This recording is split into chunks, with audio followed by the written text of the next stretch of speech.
midst of a mental health crisis, the world is in need of better alternatives for healing.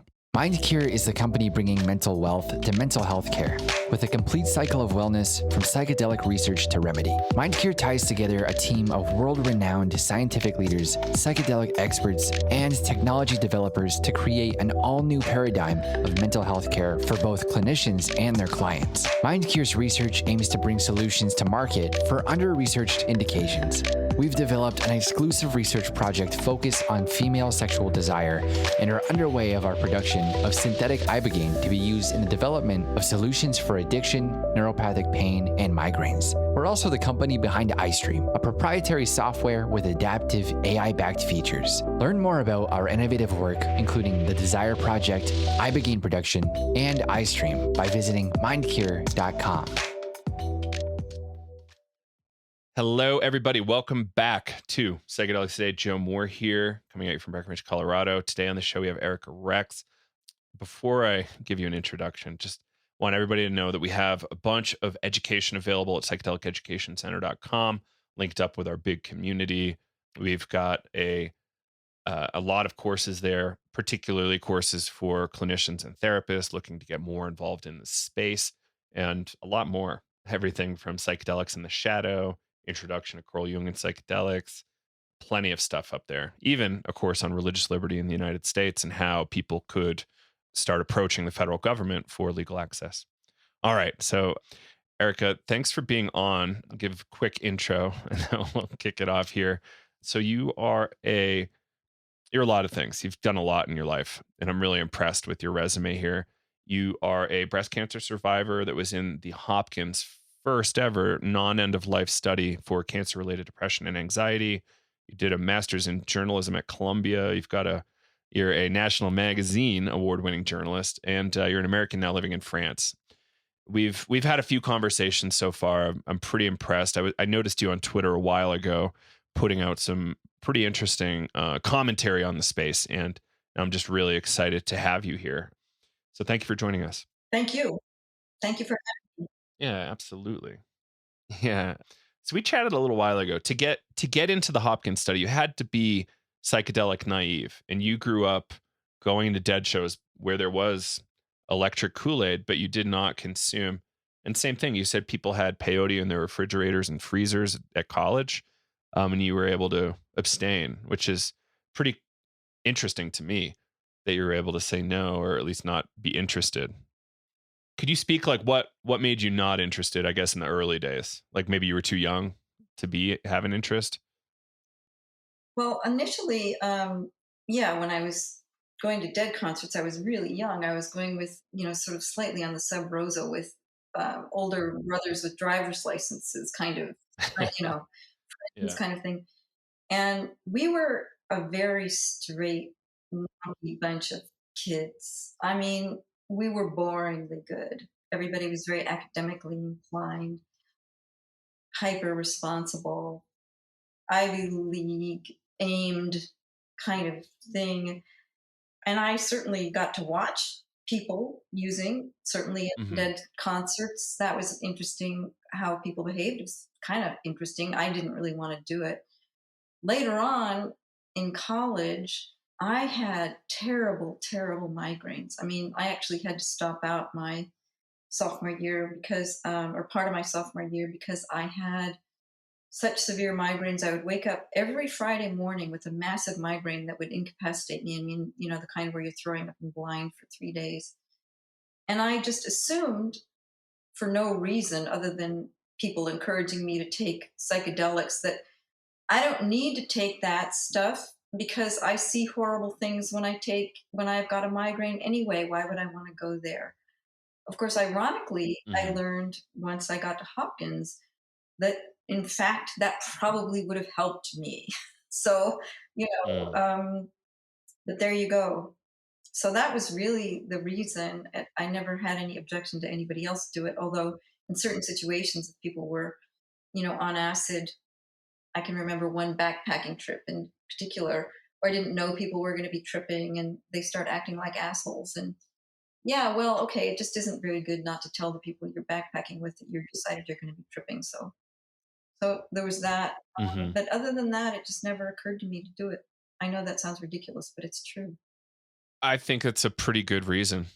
um, no, it does not sound ridiculous. You're like, oh, those people look like idiots. Why would I want to do that? It's fair. I remember some debate Ram Dass was a part of. Forget who it was with, though. I wish I remembered. And it was this like pro acid, anti acid thing. And it was the same picture, react to this. And it was somebody just like, I believe, looking at a puddle on the floor in a kitchen, looking totally disheveled. And Ram Dass's interpretation and the critics' interpretation were entirely different. Like, look at him. He's looking into the vastness of the universe. He could be having an experience of God right there. And the other guy's like, his brain doesn't work and he's just drooling on the floor. Like, it's a very different interpretation, and it's hard to have that kind of perspective, but it's where we all start, right? We're not in a psychedelic culture as of right now, and it's a new weird thing.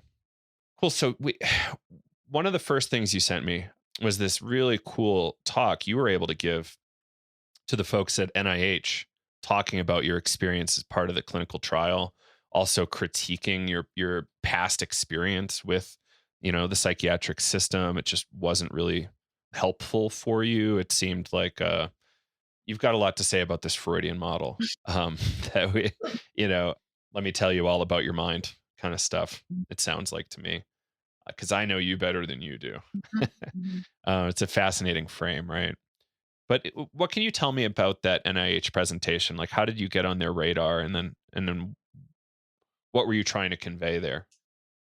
The person who brought me in was someone I began talking with in, let's see, early 2020. His name is Sean Beloin. He's a captain in the Army and he's in the US Public Health Service. He's a pharmacologist.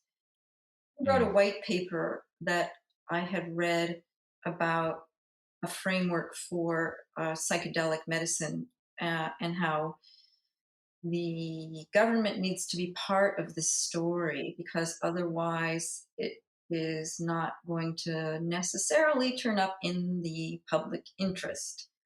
And that was very interesting to me. And I reached out to him and we began conversing pretty regularly.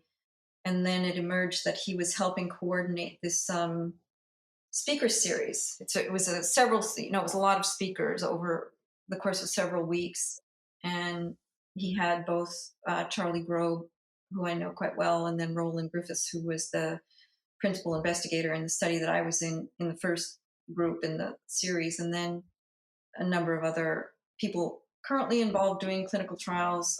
And I had a perspective that he found to be very much of a broad angle, but also personal. And he felt quite strongly that he wanted to include it. So he asked me if I would do that presentation. And I said I would. great. And so watching it, there's this guy in uniform. He looks like a military guy. It sounds like you knew this flow between the military and NIH relatively well. I was unfamiliar with it. Yeah, it's not a flow, actually. A lot of people who go to medical school fund their medical school, for instance, by agreeing to become part of the US Public Health Service so that they Right. can earn money while they're doing so that they don't have a medical school debt. So there's that part. Then there are the people who are career military, who are career military and they are doctors or lawyers or pharmacologists. And there's just a very big community there, and they're excellent Right. people as a general rule, and their training is always extremely good. So that's that's pretty well established. It's been there for a very Hmm. long time. Well, it was neat. And so, beyond the uniform, some of your talking points, I was like, uh-oh, is this guy, are these people ready for this kind of conversation? Was one of my thoughts. It's like, oh, this guy in uniform. I don't know who else is on the Zoom call here. It's just really fascinating. And I loved the critique of how we do mental health, how we do medicine often as well. Like you say, you had to, I don't want to spoil the plot here, but you essentially had to leave the United States in order to afford care for your breast cancer treatment, right? Yeah, it was a very bad scene. I was diagnosed with breast cancer in 2009. I was divorced and living in New York, and I had done this late career 1 year fellowship at Columbia. thinking, Hmm. obviously foolishly, that I was going to be able to kind of help resurrect my career after a very difficult period when I had a previous major illness and I went through a divorce and a lot happened. And so that the breast cancer came in the midst of that, and I had the surgery in while I was at Columbia through the health insurance that they provided. But that was ending, and there was going to be nothing for me. And please recall that that was at the time that there was the financial crisis. There were no Yeah. jobs. I mean, there had been no jobs, but now there really were going to be no jobs. Right. And I had three choices that were more or less available to me. One was throwing myself on the mercy of the New York State public welfare system. The other one, which emerged sort of unexpectedly, was that my former husband was willing or wanted or suggested that I should just bag it. We had been divorced for 4 years by then. Mm. Go back to California and we would work it out somehow. For a number of reasons, including a drug habit that he had. He was a cocaine addict and many other things. Realizing that that discussion was part of what was absolutely off the table with him, that was going to have to be off the table for me because we'd already had that Mhm. conversation for many years. I wasn't going to start it again. Then I had this third option, which was not ideal either, which was get engaged to this man I really did not know very well, but at least on the other side of whatever happened over there, I was going to have health care that nobody could ever take away from me ever again. Mhm. And that looked pretty damn appealing right at that time. Mm. So, that's a really substantial thing to have to pull, to leave home, to go to a foreign country, not necessarily have a great, trustworthy support system. You know, stranger in a strange land in a lot of ways. And for an American, England's pretty alien somehow. I don't really understand it, but it is. And were you able to get the medical care you needed in England? I was. There was, Okay. there's a procedure that you have to go through. I mean, I had to go through immigration. There are, various ways to go through immigration, and we did it so that I was able to get a status that allowed me to have access to NHS care within 6 months. Whereas if I had come, let's say, as an asylum seeker, it would have taken longer. Although then there are special stipulations for emergency care and all that kind of stuff. But I started being seen by a really good GP who was great and very supportive. And I got my 6 month mammogram late, but that was okay. I didn't care. And, the doctors were a mixed bag. They were very rigid. Well, it's like the United States in some ways. I mean, they have the same training. They were very rigid about protocols. I had refused to have chemotherapy. They all wanted me to have chemotherapy. They all wanted to get into it about it. I wasn't going to get into it about it. And things like that. So as Mhm. I sort of moved forward in the post, or the during treatment after surgery space, I had lots of different kinds of experiences depending upon what doctors I encountered. And I would say you'd have to generalize that it was a mixed bag. I mean, Mhm. it varies from region to region. The way the NHS is set up, each trust has its own kind of rules. Trusts are regional. Mhm. But overall, they were very, very conscientious. People went out of their way. It was hard to explain. Actually, one of the interesting things was that doctors, and this is true in Europe, cannot get their minds around the idea that an American, where everybody has money, has to leave the country to get treatment and care for a medical condition. This had to be gone around and around and around, both in England and in France, more times than you can possibly imagine. They Mm. cannot get their heads around it. It does not sink in. It begins to after a little while, after they've seen you for a while, but it's just not part of the reality. Right. Yeah. Yeah, that is interesting. Hmm. Now, were you in the Hopkins study after or before your treatment? Oh, well, after, of course, because I already had cancer. and I had been through treatment. So I had cancer in Right. 2009, and then I was in the study in 2012. Yeah, Right. Okay. yeah. And what was the enrollment process like for you? Was it crazy? Was it kind of reasonable? Wow, it was intense. I mean, if you want an intense experience, sign up for a clinical trial in that kind of realm. What happened was I found out about it by accident. I was writing for Scientific American, and I was on getting scientific papers from Imperial College as they would come out. I would Mhm. get announcements of upcoming research that was being published, and I got an announcement that there was going to be this paper in PNAS about scientific study where somebody they were giving people psilocybin and sticking them in fMRIs, and they discovered something really, really unusual, and that sort of piqued my interest. Like, oh wow, okay, that's interesting.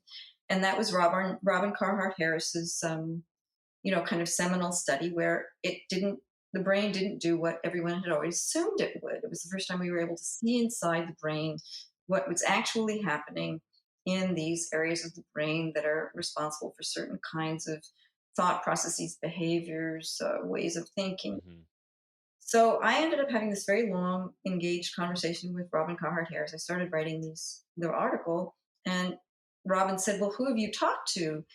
Do you know that there's actually people doing clinical trials?" That was the first time I ever like, what? They get to do that again now? He said, yeah, talk to Charlie Grove, and so I talked to Charlie Grove. It was a great experience. And then Charlie said, well, have you talked to Roland? And I said, Roland too. And he said, Roland actually has people in a clinical trial who are not terminal. And Mm. he probably has, because I wanted a subject to speak to, and he probably has one. Charlie didn't have one. So Yeah. I started talking to Roland, got that whole backstory, and about 10, 15 minutes into the conversation, I said to him, Roland, I think I would like to reframe this conversation. I would like to apply. And so that was the beginning of that Mm. process. And it starts as you think it would, with lots and lots and lots of questionnaires, lots and lots and lots of interviews, and then eventually more questionnaires, more interviews, more assurances that you are in some kind of support system or something, and then eventually medical tests or medical what they do from far away. They can you can get certain medical things done, and then it was a matter of getting on an airplane, and then the workup began once I was there, which was truly extraordinary on many levels. It lasted a very long time. There were psychological workups. They really sort of draw and quarter you emotionally, medically, every possible way, because they have to make very judicious. They're doing science, they have to make a very judicious selection, and they're paying money. They paid for my way. I mean, Right. Hefter Foundation paid my airplane ticket and my hotel. So Wow. it has to matter, right? It has to be Right. on the count. And it was, lots of people turn up and say, I'll come and I'd love to do it. I don't know what the numbers are, but a very, very, very small percentage of the people who contacted them got in, became the group who eventually was the cohort that was written up in the paper that Roland presented in 2017, Mhm. because it's just very hard to get the right set of criteria. So that was very difficult. And I was really exhausted by the time it was over. And so much so that I recall saying to Roland, if I feel as bad as I do now tomorrow, I am leaving. I am not doing this anymore. I just Oh, wow. continue study and shove it kind of thing. Wonder if that freaked him out. No, I'm sure he's heard everything. I mean, Yeah, right. there's nothing they haven't heard. Believe me, I'm sure. Yeah. They do a good job sitting in the eye of the hurricane there. It's amazing how they're able to stick to their rigor. I personally I don't think I could. This is why I do what I do here. Mhm. Partly because I like these kind of fringe stories and like the outsider perspective and but they've done incredible work being able to stay calm and do really rigorous research that's very very well respected. So hats On off. the other hand, there is a dehumanizing aspect to it, that we have discussed at various other points that, that there was, I mean, the clinicians really were the guide and the study coordinator, and then, a couple of other people. But the investigators really are very much, research quality front and center, Right. yeah, that is neither here nor there at this point, but it was just at the time I was so on the edge, jet lag and being upset and everything was just Right. some difficulties around that. Flying. Yeah. Flying to have sessions is incredible. I would have a real problem with that, I think. Not like I haven't had psychedelics and then flown, but it's just not really comfortable, especially when I'm doing deep inner work. Right. That's, you know, really uproots things and really can be tough. So I'm glad it worked for you. It's like, now, what did you think about the results you received from the study? Were you pretty excited about how it turned out for you? Was it problematic for a while?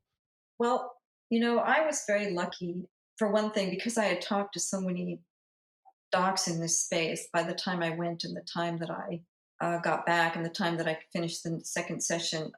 I when I was after the first session, because it's two sessions, you go for the first workup and then you have the first session and then a month passes and then you go back for the second one, right? Yeah. And I was actually fairly unglued after the first session.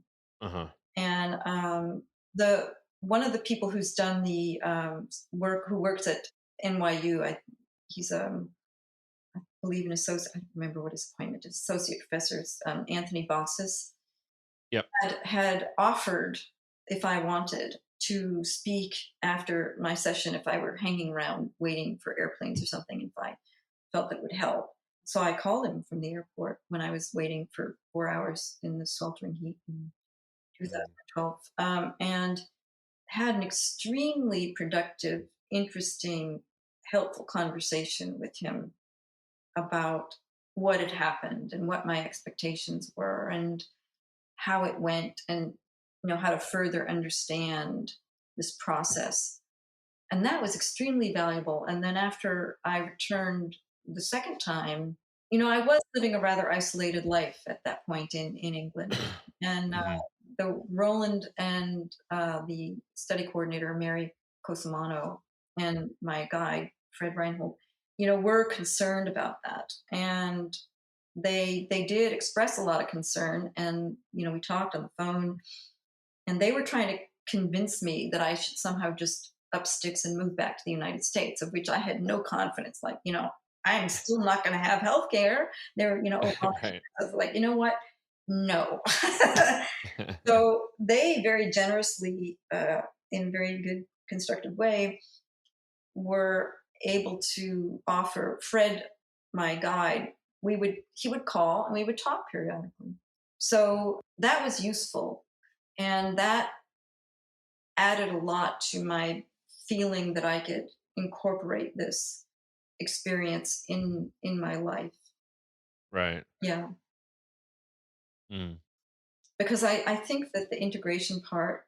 I mean, I can't stress enough that the integration part ideally is done in where there is community involved. I mean that the whole point of psychedelic medicine is that you are not a person in a room with a shrink. This is about being in a, let's call it for lack of anything else, a ritual process, right? From Right.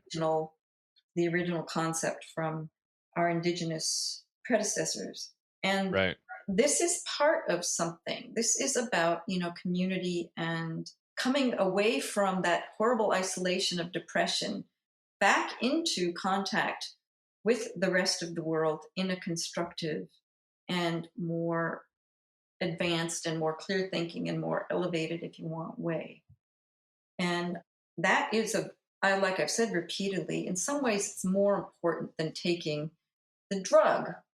The drug is an accelerant, the drug does its job, but the drug is not the point. The process is the point. Uh, Good framing. I like it.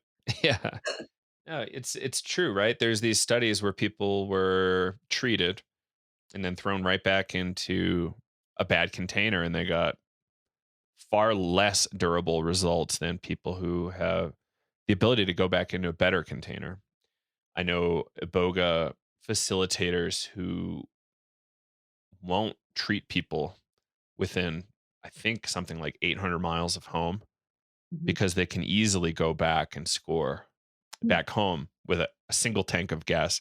I think it's like the 2 tank fill ups in a car is the limit for a lot of folks. It just makes it seem that much more unreasonable Mhm. to go jump back in.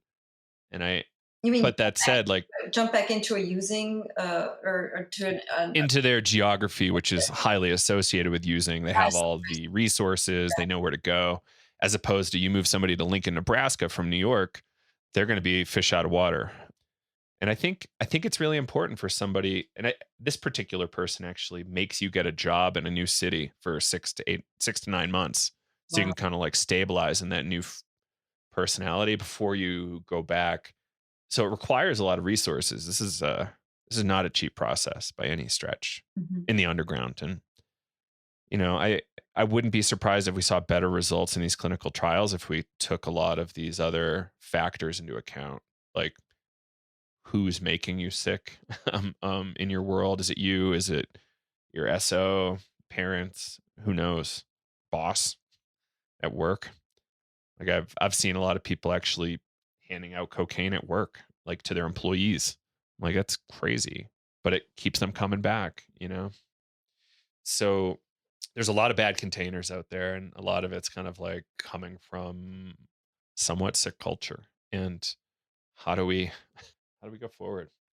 Like one of my friends has had a lot of issues after being part of the trials, and the trials, they're a little under resourced to be able to be like the total care package because it's specifically research. It's not, this isn't the treatment, and we're studying one particular thing, and studies don't get infinite funding.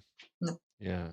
So it's a little scary to me, but it's also important, I think, that people, are part of the trials. They understand it is a trial. This isn't like a proven treatment methodology yet in the way that we want it to be, but it's getting there. So is it better to go through all those trials and tribulations without all the support you need, or to just suffer? For a lot of people, suffering is not an option. Mhm. They have to try this more experimental framework, right? Did it feel like that for you at all? Like anything I just said about the trials and limited resources seem reasonable and Well, relatable?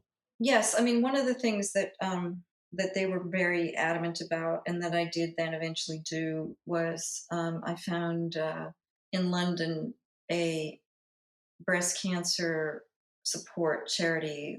The English are very good about making these kinds of charities that are dedicated to a very specific purpose, and they have Yeah. various resources available.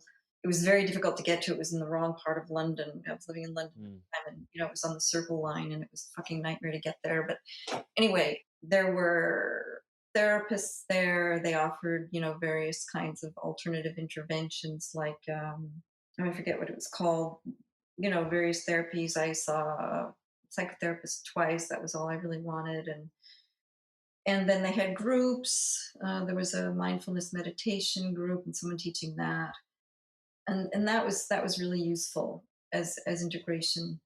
I mean, that I think is very valuable to do. In I think what you said is really very salient about you can't get well in a sick container, and when you have a society where people are fragmented. People are more than ever, I think, and I have to blame social media, incapable of communicating directly. They are incapable of engaging in a certain way that used to be kind of considered kind of stickball in the street, kind of regular, everyday interactions. And people are isolated in ways that were unimaginable, even when I was young. Mhm. It's really awful because I think a lot of what we're seeing in terms of all the various kinds of pathology, Mm. seems to be a lot more psychopathy and just a lot more violent crimes, certainly in the United States. a lot more people vulnerable to certain kinds of influences that were not the case when schools were different. I mean, the whole thing plays into itself, and it's, I would say, battle. This is a problem that's going to have to be faced on a very culture wide level. I mean, psychedelics point to it in a way that really was very glaringly true for me. And but nothing's going to change until the society changes. Giving a Mm. person a psychedelic in the society and saying, right now you're good, give them an SSRI. It's just as bad, although it probably has more side effects. I mean, really. Right. You're not totally wrong here. Like what I'm seeing though is there is a developing culture Mhm. around psychedelics that is improving. There's Yes. still plenty of cults and horrible behavior out there. And, we've just got to be careful. So, what I encourage people to do is kind of make it a team sport in a way. Like, how do we develop that network before we go too deep? Like, if you're in a corporate America setting, kind of getting by okay, you have no container. All of a sudden, you have either a breakthrough psilocybin session or DMT or 5-MeO DMT. Like, without a good container, you're gonna be struggling for a while Hmm. to fit back in. If it's a really, really big experience, right? Hmm. Yeah, like feeling like a total alien that's not connected anymore to these other people that you had been connected to for years and years is troubling. For some people, really distressing to the point where they need meds to back out or hospitalization. I'm not saying this is super common, but it can happen. And Sure. especially if you're suffering already from a psychiatric situation, it's like, is the time right? Is the container right Mhm. for you to have this? Like Kyle Buller, one of the co-founders here, often says, "Are you in a place in your life where you can handle being destabilized for weeks or a couple months from your normal situation? Like, if you just had a baby, probably not. But if your kid just went to college, maybe so. You know, very different life situations, right?" Terrence McKenna had this like beautiful story years ago that I kind of liked, something along the lines of the time to eat the mushroom is before you started building the house, not halfway through building the house. So you start over, you're like, oh no, now I have to do everything over again and it's going to be perfect. And all this vision, it's like, well, how about in the visioning stage? Right. Right. Yeah. And there, there's some obvious points in someone's life where it makes a lot of sense, and there's others where it doesn't. Yeah, it's actually interesting. I've been speaking here now with a member of the underground about doing some sessions, and she's very very. I'm going to say she's extremely rigorous in her own way of having educated herself and what she does and how she believes this works. And she does a private session before she will, after she's talked at great length to a person, and then she will have a session with something, whatever, ayahuasca or psilocybin. And because she knows that these are, what we call teacher plants, these are not the pure, they have something to teach us. And she was very candid with me. She said, "You're not in the place from the teachers that you," I mean, she's really versed in the shamanic tradition. She went all over the place. I mean, I have a lot of respect for her. That this is not a time for you to be doing this in this way. And I said, I think I, Mm. and so we talked about it, and I had to agree with her that I've been in transition in several parts of my life, and I had to move twice in the last, 3 times in the last 15 months.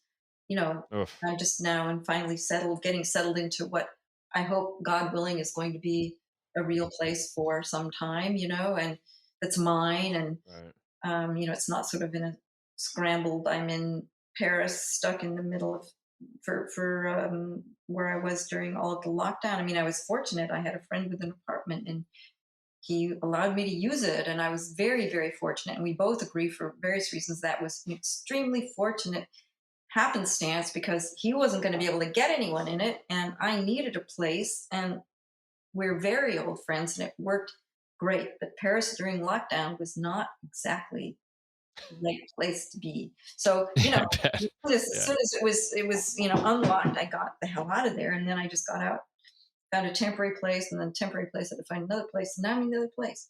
But it's been, since June of 2020, it's been like not stable. And now I'm just getting restable. This is right. It's true. Oof.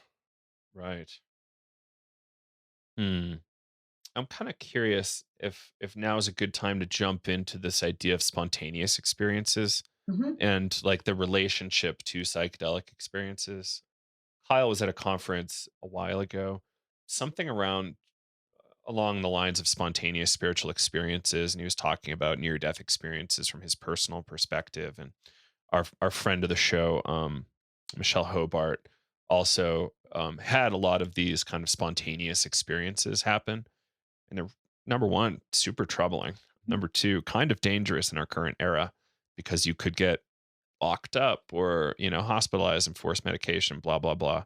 Your phrasing earlier was really good. A status lowering event or something along those lines is really good. It was a guy quoting a sociologist. The status degradation ceremony. Oh my god. Status degradation ceremony. And it's brutal, right? Because I want psychiatry to continually improve, but we've got to understand where we are, where we've been before we can really improve in the right direction. And a lot of doctors don't necessarily want to accept the history or accept necessarily how dangerous some things are. I'm not anti-psychiatry. I'm very pro-psychiatry, but we've got to really have an eye on improving. And I've met a number of psychiatrists recently that are extraordinary humans. And I've worked with a bunch for years who are really extraordinary too, but I can see a lot of these problems and how they're really difficult to discuss. I find it really dangerous sometimes to go there. Well, dangerous meaning my inbox might fill up from psychiatrists.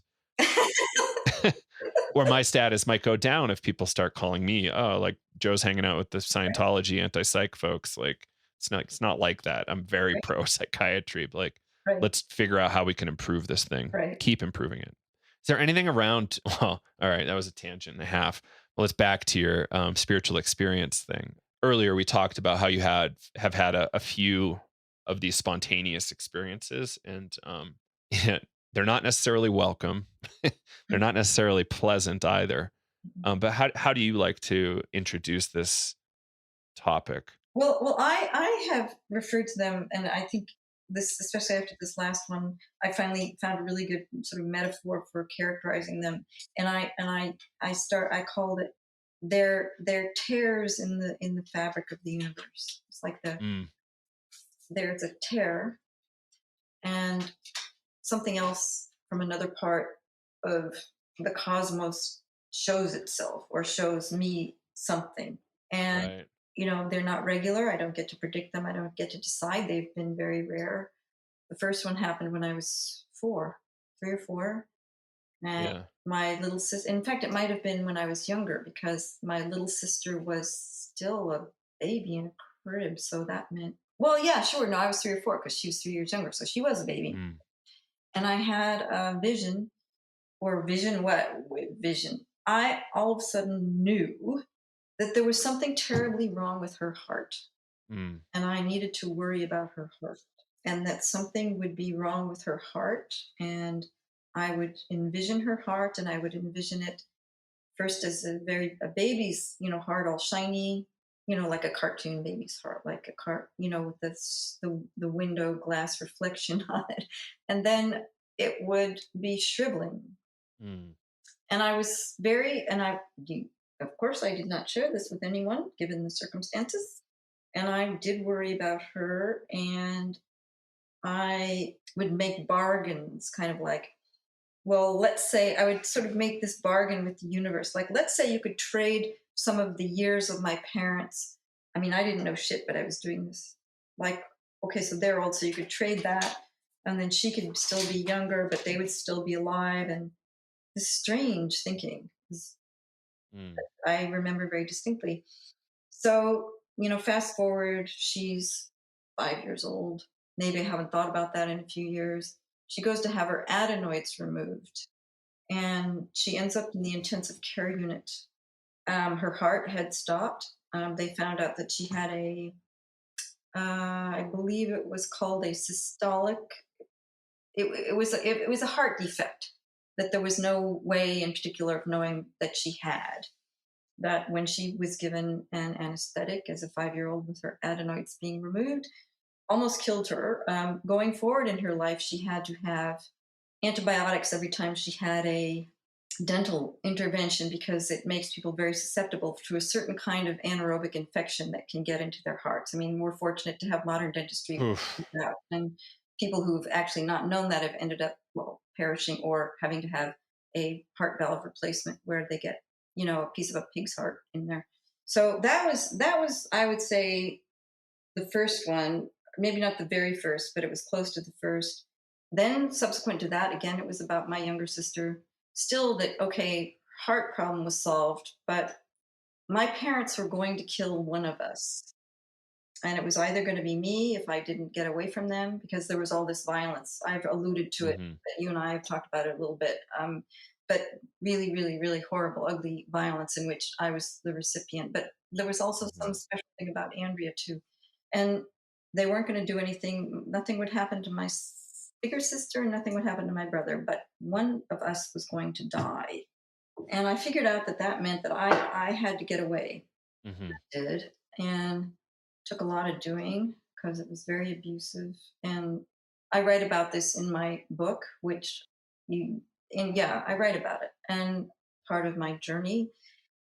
And my sister then did die. She developed metastatic. She developed colon cancer. It went undiagnosed. She died 15 years ago, 16 years ago, Mhm. at the age of 46. And that was one of the most horrific events, because then I realized everything that I had sort of convinced myself that I was, a person of silly ideas, that was able, that I could forget about them and have a life now that I had gotten away, landed like a neutron bomb in my life. And Mhm. that was very, very disturbing in so many ways. I can't begin to describe it. So that was another one. Mhm.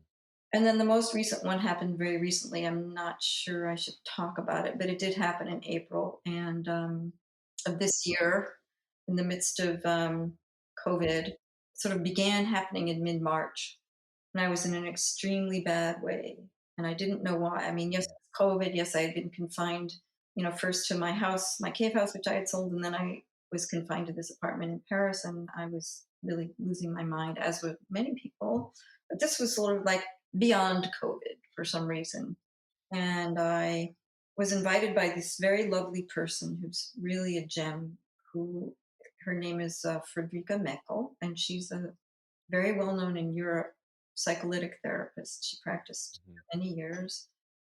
And we had been talking, and I was not in a good way. And she just said, look, get paperwork and then get on the train and come to Zurich and visit, stay with us for a few days. I said, I don't do that stuff. She called me again and she said, dear, how are you? And I said, well, so, okay. So she cajoled me, and it was fine. It was great. It was a great experience. And while I was there at her house, I had a dream of the kind of dreams that I often had when I was first coming to grips with my, what is now known as complex post traumatic stress disorder, where I'm Mhm. very, very passive and I'm unable to move. I'm like paralyzed and I cannot move. And Mhm. things are happening and I'm inert. This turns out actually to be a real syndrome. It's interesting. There's some children who are Syrian refugees, I believe in Sweden, who have developed this syndrome, and they are like inert in their beds and they have to be, fed with nasal gastric tubes. They have been so traumatized by everything that's happened to them. It's possum syndrome. Really. You just are inert. Life can't touch you. So Mhm. I was having this dream.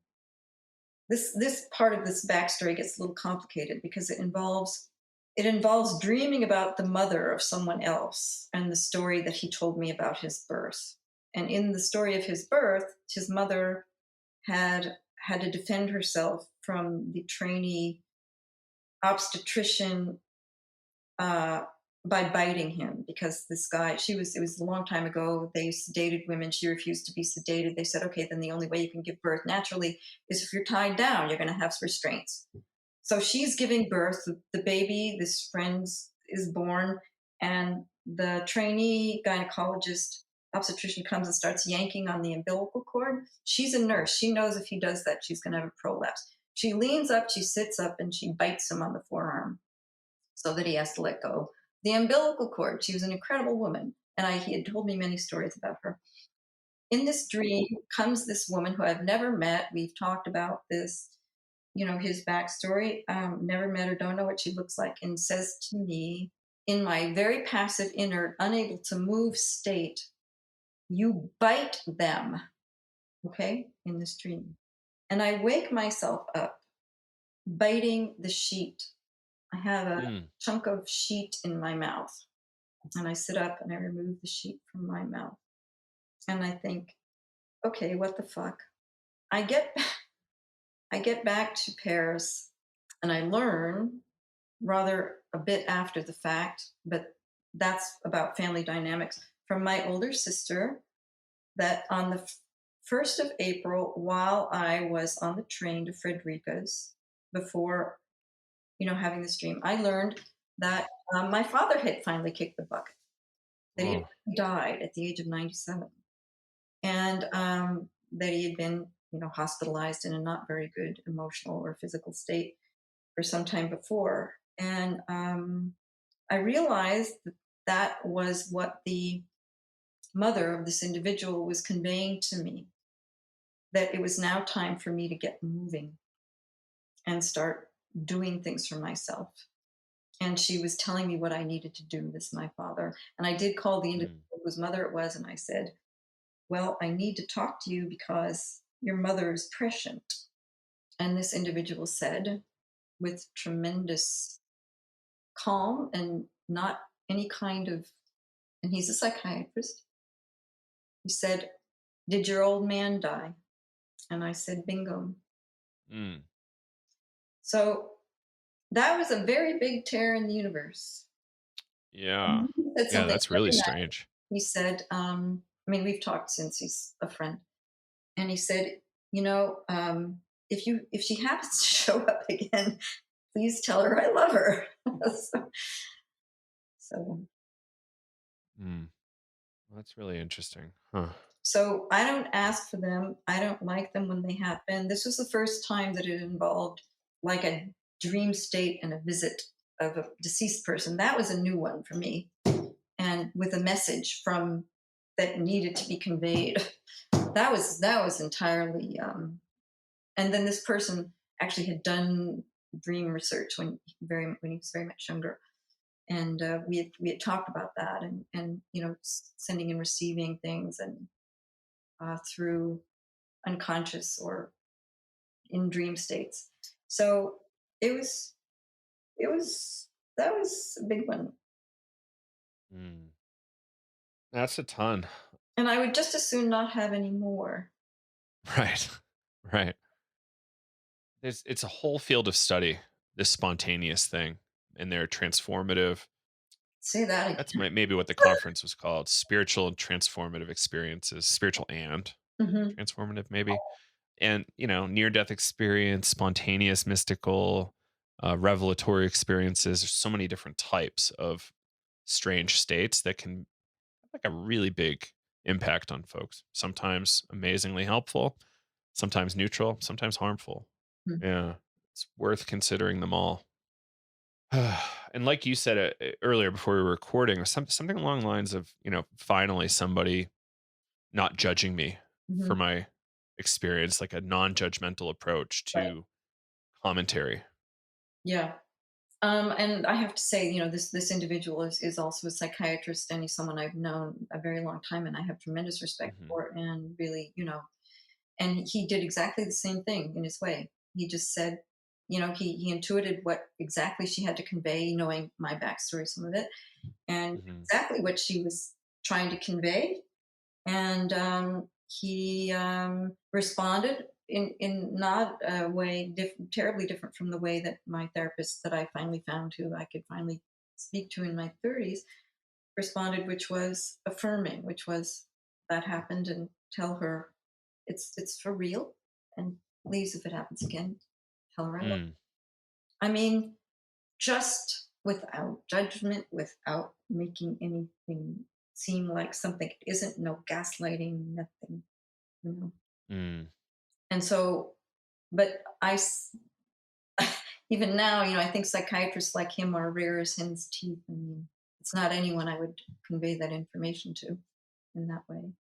But of course, it's not Mhm. anyone who would have been involved somehow in the whole experience, And I described I asked him. I said, "Does your mother?" No, don't tell me. I said, "What does your mother look like? Does she look like?" And I guessed her size and relative weight and relative height and dimension. And he said, "Yeah, that's her." I don't know her. She died 30 years ago, 25 years ago. Wow. That picture. You're familiar with the classic cartoon that Stan Groff would use?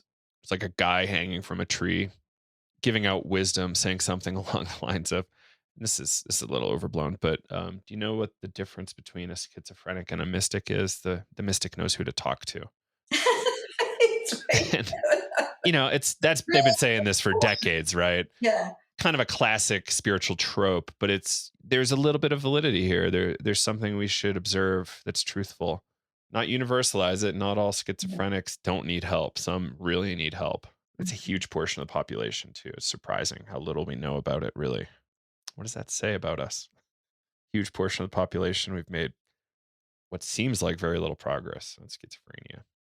I think it's been so badly handled. Right.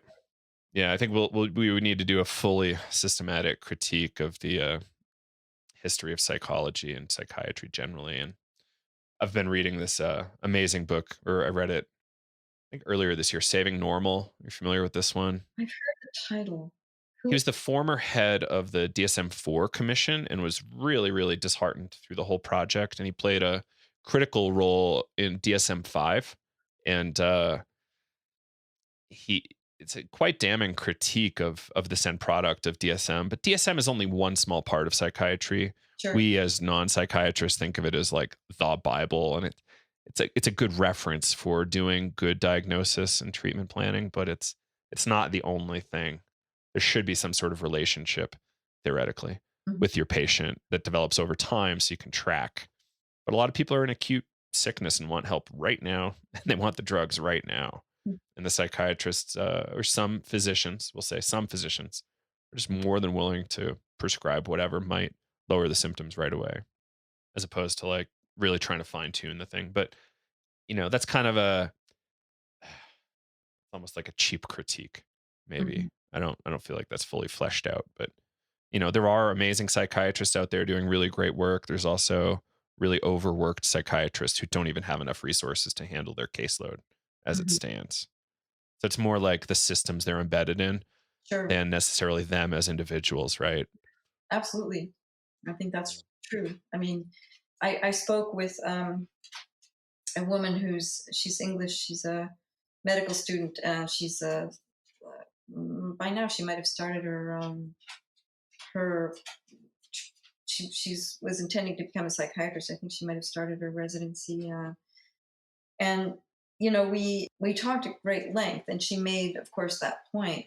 That most people don't start out in the way that when maybe a person like me at a certain point, or a person like, I don't know, anybody, or somebody with undiagnosed kind of a schizoaffective disorder, Mhm. they don't think that they're going to act the way towards that person that they do end up acting, because they've been there for 18 hours and they've only had a 30-minute break, and they're and they've been eating nothing but red vines for the last 3 days, and Yeah.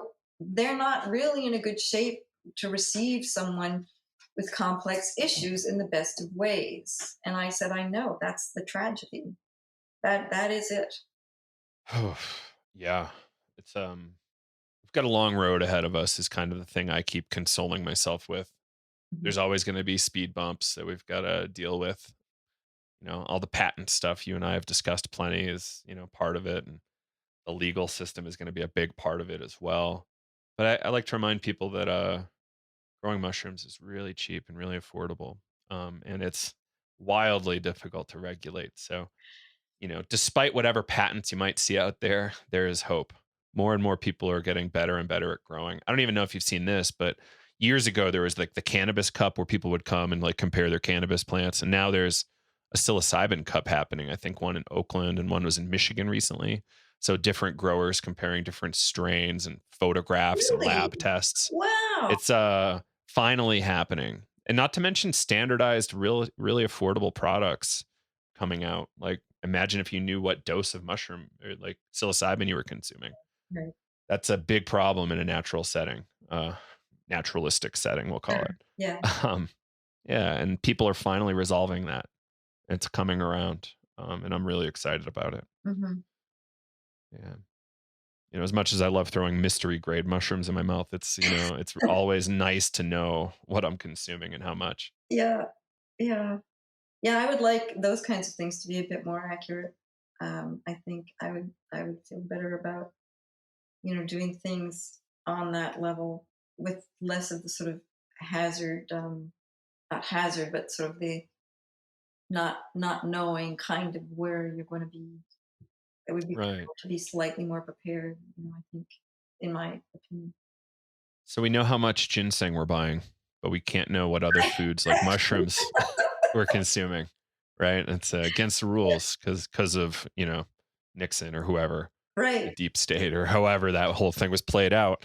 It's yeah, it's a whole complicated ball of wax, and we've got a lot of work to do here.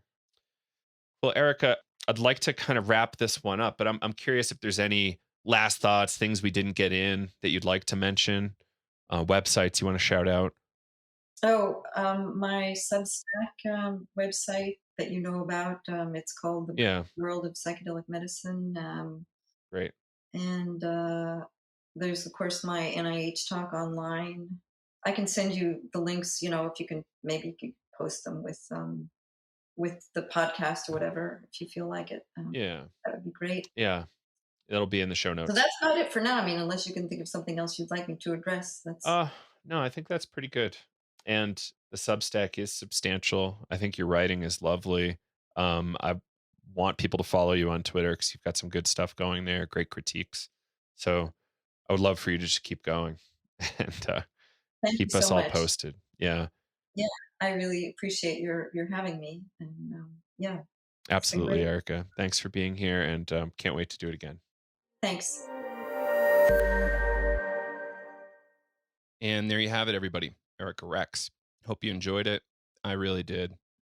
We're definitely going to be hearing more from Erica in the future. I'm trying to figure out if Erica will write for us in the future. So fingers crossed. And yeah, I just really am thankful Erica's out there doing critiques the way she is. And it's just nice to have more real deal journalists out there in our scene. We need more of it. We need really targeted commentary and interviews and helpful information to help us understand the right way to go through this whole interesting revision of psychedelics we're experiencing now. As you've heard already on the show, Kyle and I had an interesting time at Wonderland, and we're going to be speaking more to that. Is money really that scary in the space? What's its best use? How can we, steward all this new attention and new participants?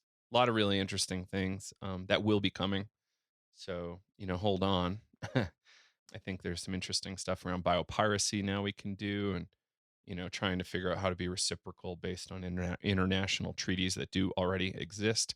Yeah. So, a lot of interesting movement here. So, yeah, I think the next year is going to be insane for our scene, but I think we can survive it, and I think we can survive it well. So, yeah, hold on. So, all right. If you want to help us out, again, leave us a review, Facebook, Google, Twitter, Spotify, Stitcher, podcast app. It used to be iTunes, so that used to be easy, but podcast app on your iPhone. Google Podcasts, I think, allows it too. Yeah, so helps a ton. And January 6th, Navigating Psychedelics for Clinicians and Therapists kicks off again. Learn more at psychedelicstoday.com. All right, everybody. Joe Moore signing off for Psychedelics Today. We'll see you next time.